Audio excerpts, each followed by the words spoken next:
गरमागरम अशा चहाने सकाळची सुरुवात झाली. इतर वेळेची चहापेक्षा सकाळचा चहा घेण्याची मजा काही वेगळीच असते. आणि इथे मी शिवांशला सफरचंदाचा ब्रेकफास्ट दिला.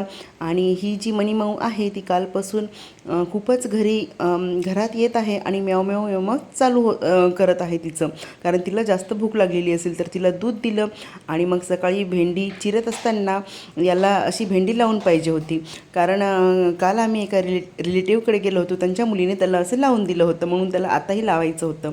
आणि हा आमच्या घरमालकाचा कुत्रा आहे, त्याचं नाव आहे कालू. तो सुद्धा रोज सकाळी काही ना काही खाण्यासाठी येत असतो. तर त्यालासुद्धा पोळी दिली. त्यानंतर भेंडीची भाजी बनवायची होती, तर भेंडीची भाजी आणि पोळ्या असाच साधा स्वयंपाक होता आज. तर तो बनवला. मिस्टरांना सकाळी 10 वाजता जावं लागतं, तर स्वयंपाक बनवून त्यांचं टिफिन भरून दिला.